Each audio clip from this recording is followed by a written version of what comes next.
Good afternoon, everyone, and welcome to the third Africa Privacy Symposium. It is a pleasure to have all of you here and to have all of you join us as we discuss the issue of privacy as it relates to the African continent. I wanted to perhaps give a brief background or some brief points on what is the role of the private sector or the role of companies in terms of how can companies take action to encourage the responsible use of disruptive technology in their operations, and how can they also mitigate risks. As the private sector continues to grow across the African continent, whether you're in East, West, Southern, or North Africa, the issue of privacy, and particularly client data or customer data, is becoming more of an important issue, and is also a challenge as companies try and figure out how to best manage client data and how to mitigate against some of the risks that may come should there be a data intrusion. So we know that several big tech companies are delivering widespread convenience across the continent. You know these companies, I wouldn't go and name them one by one.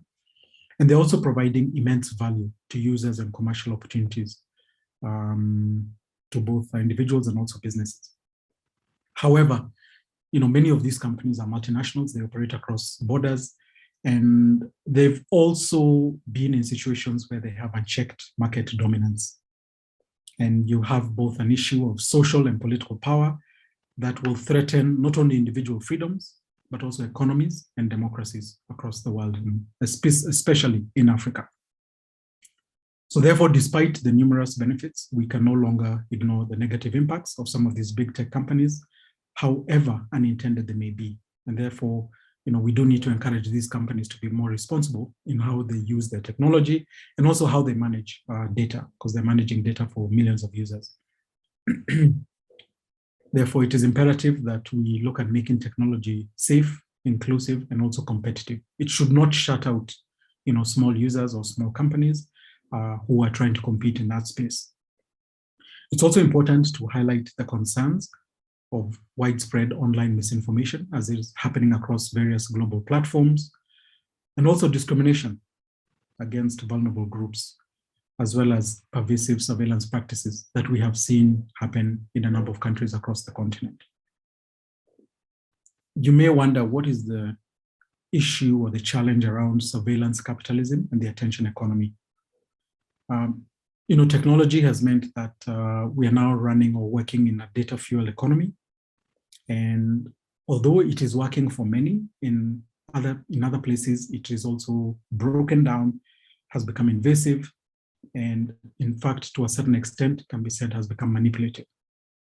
So therefore, the challenge really is on technology companies to prevent safety breaches, ensure security of their customers and customer data, and also consumer protection. It should be a basic and not a luxury that those protection and the safeguards and the data protection are in place. More recently, tech companies have also increased the use of algorithms and artificial intelligence in our lives. So there's a great amount of data that is being mined, and the algorithms are much more powerful. The machine learning systems are becoming increasingly complex and opaque, and the potential use of these technologies can not only have a positive impact, but to a certain extent, can also have a negative impact on our lives. And therefore, we do need to encourage not only big tech companies, but private sector companies across the continent to increase the use of more responsibility in their operations, particularly where disruptive technologies are concerned, mitigate risks, and if possible, depending on which jurisdiction that they're working in, ensure that the data protection acts and regulations that are in place in those countries do encourage companies not only to compete, but also to safeguard the data of their customers, not only now, but for prosperity. Thank you very much. And I'm very happy to welcome all of you to the third Africa Privacy Symposium. Karibuni sana.